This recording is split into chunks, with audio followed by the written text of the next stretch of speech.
siang. Siang, Pak. Gimana kabarnya? Sehat? Alhamdulillah sehat. Semoga selalu diberi kesehatan. Amin ya Allah. Oke. Kemarin kita bahas tentang apa tadi? Bahas tentang Kalau kita mulai. ya, Ya, Pak. Benar. Kemarin kita bahas tentang apa? Khairul Khamsa. Yang paling tahu deh, ini singkat. Nasihat. Tentang Khairul Khamsa. Ada 5. Apa?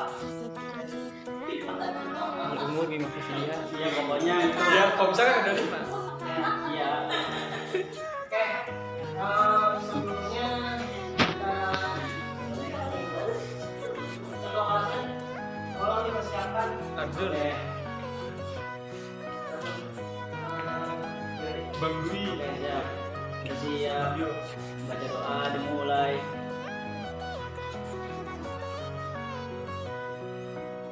Doa selesai. Udah, Pak.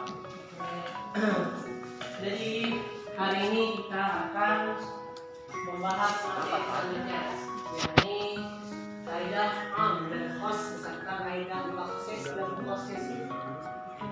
Jadi materi kita ini adalah membahas tentang kaidah am dan khos beserta kaidah taksis dan juga posisi. Jadi saya punya beberapa pelajaran. Ya. Yang pertama,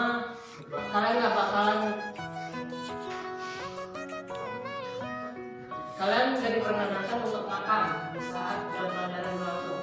Jangan makan, kecuali kalau kalian minum, jangan apa. Terus kalau kalian juga nggak boleh gaduh atau berisik pada saat jam pelajaran berlangsung. Atau nanti bapak guru saat orang kemudian kesimpulan. Dan yang terakhir, jangan ada yang sampai kecuali kalau ada kesempatan atau pembelajaran yang diisikan untuk membuka info, misalnya membuka Google atau mencari informasi dan sebagainya. Oke. Nah, tujuan dari pembelajaran kita hari ini adalah tatanan dari lafaz yang kita utarakan. Oke, beres. Nah, beberapa macam-macam taksis ini ada dua komponen. Pertama ada taksis mutasil yang bersambung. Yang pertama ada pengecualian, syarat dan juga goyah. Dan untuk yang taksis mutasil atau terpisah ada 3 juga.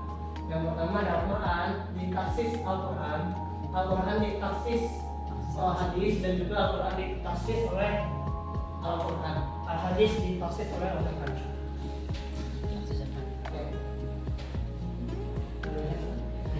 Nah, ada pun contoh-contohnya. Contoh-contohnya ini dari taksis mutasil. Tolong dibaca salah satu orang, Yanwar, boleh yang pengecualian sama Ilal insana lakum muslim ilal ladzina amanu wa amilus solihati wa tawassaw bil haqqi wa tawassaw bis sabr. Nah, oke, terima kasih. Jadi ini itu adalah sebuah contoh dari taksis mutasil. Yang pertama dari pengecualian, innal insana lafi khusr. Sungguh manusia berada dalam kerugian, dalam surah Al-Asr ayat 2. Nah, di bawah ada juga illal ladzina amanu wa amilus solihati wa tawassaw bil haqqi wa tawassaw bis sabr. Yang artinya kecuali orang-orang beriman dan mengerjakan kebajikan serta saling menasihati untuk kebenaran dan saling menasihati untuk kesabaran. Dalam surah Al-Asr ayat 3. Berarti di sini bisa kita simpulkan taksis mutasil ini berarti bersambung ya. Bersambung dalam artian lafaznya ini bersambung. Dalam artian di sini sungguh manusia berada dalam kerugian. Maksudnya manusia dalam kerugian ini dia hanya bermain-main saja atau hanya bersenang gurau saja. Dan artinya ini kecuali orang-orang beriman dan mengerjakan kebajikan. Berarti kecuali orang-orang beriman. Orang-orang beriman ini berarti bedanya orang-orang beriman itu berarti mengerjakan apa yang memang seharusnya dikerjakan oleh seorang mukmin. Yang mana misalnya dia beribadah kepada Allah dan tidak melakukan hal-hal yang memang yang tidak memang seharusnya dia lakukan, kayak misalnya sedang bermain-main dan lain sebagainya, menghabiskan waktu. Ya. Lanjut. Nah, ada juga syaratnya dalam surah An-Nisa ayat 101. Dan apabila kamu berpergian di bumi, maka tidaklah berdosa kamu mengkosong sholat. Jika kamu takut diserang orang kafir, sesungguhnya orang kafir itu adalah musuh yang bagimu. Nah, berarti di sini taksir ini maksudnya dalam ayatnya, berarti kesimpulannya adalah apabila kamu berpergian di bumi, maka kamu nggak berdosa, maka tidak berdosalah kamu mengkosong sholat. Jika kamu takut diserang oleh orang-orang kafir, nah sesungguhnya orang-orang kafir itu adalah musuh yang bagimu. Berarti kalau bisa disimpulkan, kalau kita berpergian di bumi kita nggak usah takut. Kalau misalkan kita lagi berpergian jauh, terus kita sedang misalnya ada sholat yang mesti dikosong digabung ya, berarti kita jangan takut untuk mengerjakan sholat di manapun kita berada.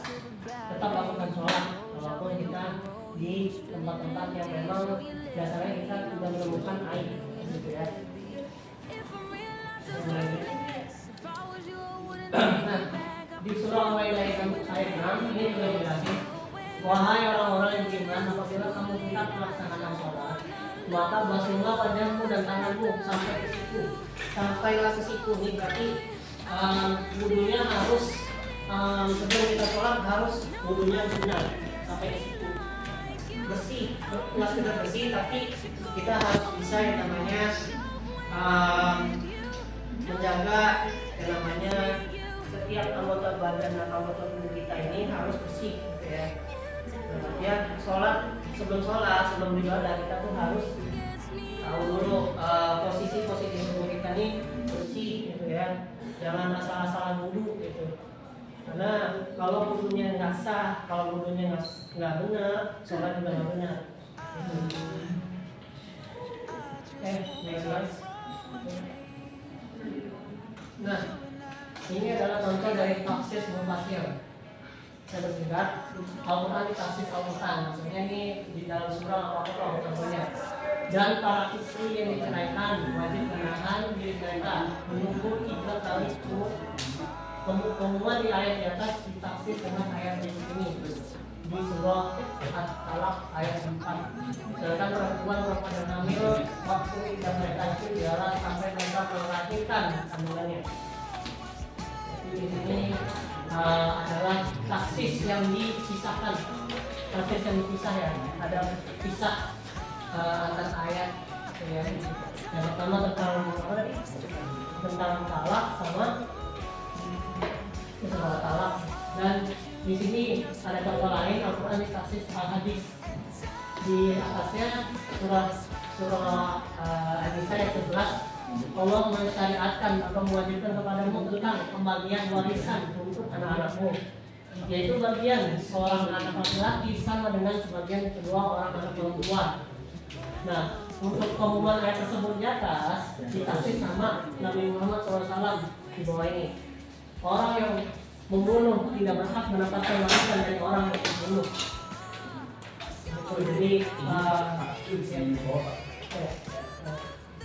Jadi bisa disimpulkan di sini taksis mufasir ini berarti ada perbedaannya. Maksudnya dipisah dalam artian berarti ini ada perbedaan di antara makna yang terkandung di dalam antara surat dan juga hadis. Ya. Karena di sini adalah Al-Quran di hadis al-hadis. Ya.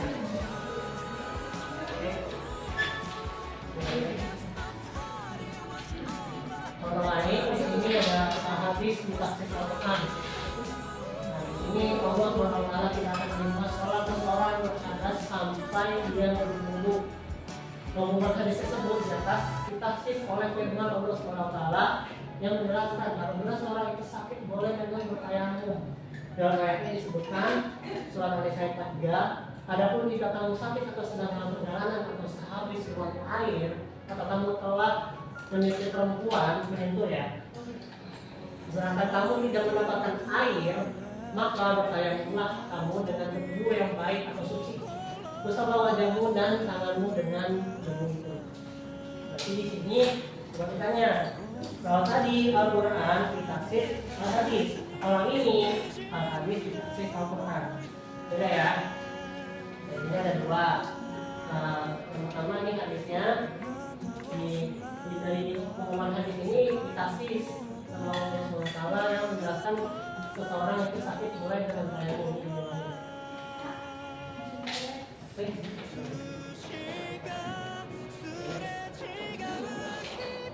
Nah, sebelum kita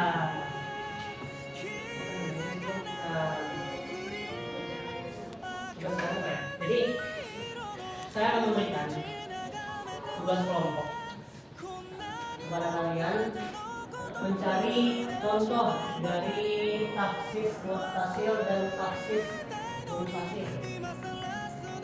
Jadi kalian di sini tugas kelompok ya. Jadi kalian masing-masing kelompok. Jadi ada 16 Pak. 11 ya. 11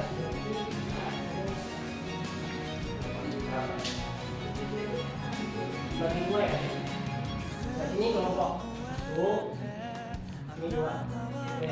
Nah, dua kelompok ini saya minta untuk mencarikan contoh dari taksis muttasil dan taksis munfasil seperti yang tadi saya bahas. Jadi tugasnya adalah kalian mencari dua contoh ya dari taksis munfasil dan juga munfasil. Gitu ya. Ada yang mau ditanyakan? Pak, tanya Pak. Ya. Yang kelompok 1 nyari taktis yang mana Pak?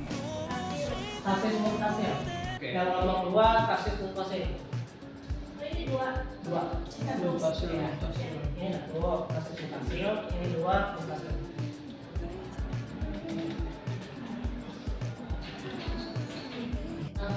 Dari Al-Syaukani.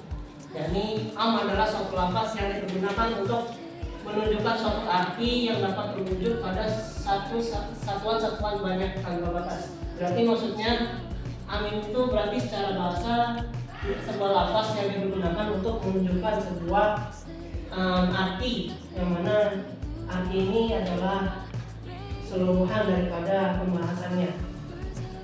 Boleh next. Nah, kaidah am. Nah, dalam usul fikih ini banyak sekali kaidah-kaidah yang berhubungan sama lafaz am. Yang pertama ada pengumuman itu tidak menggambarkan suatu hukum. Nah, maksudnya dari lafaz ini itu adalah masih global, berarti masih universal, masih bersifat umum dan juga belum menunjukkan ketentuan hukum yang jelas dan pasti. Nah, untuk kaidah kedua ada makna tersirat atau mafhum, jadi mempunyai bentuk umum.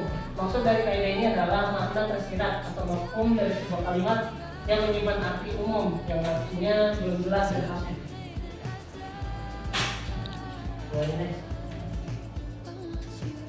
Nah, kita akan bahas pengertian dari host.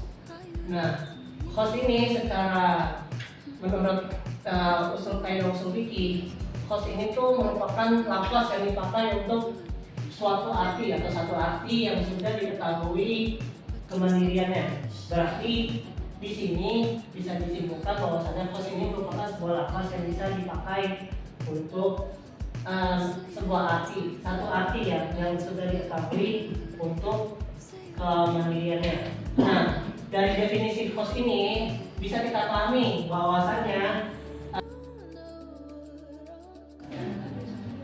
oke, yang dipanggil namanya tolong reset.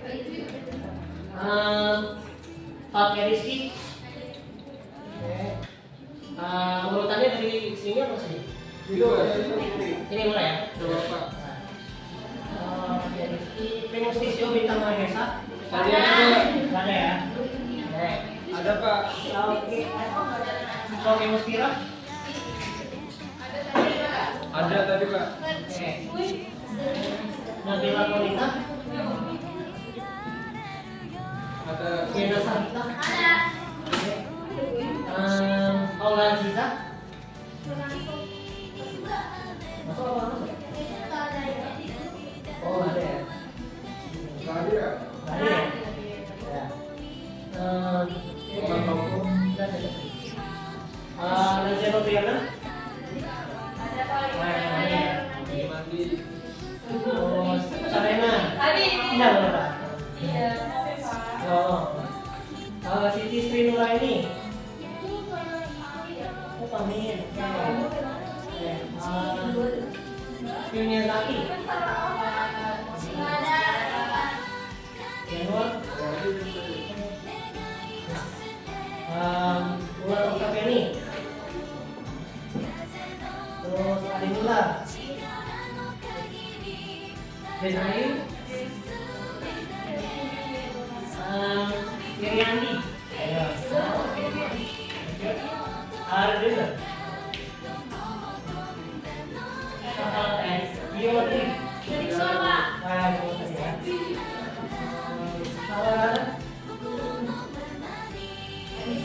Oh ya, Ades. Terus Zulkifli. Ada apa tadi Pak? Gimana nih? Lagi Di luar. Second Pak. Firda. Ansor.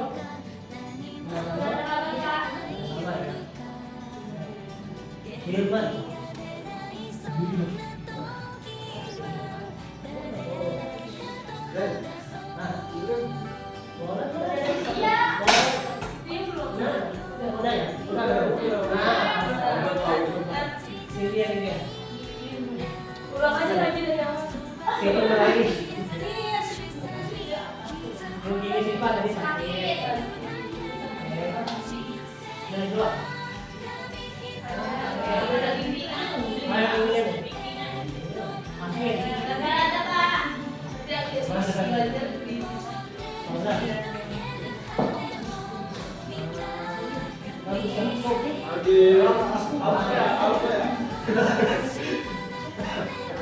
Lagi, perhatian. Ada.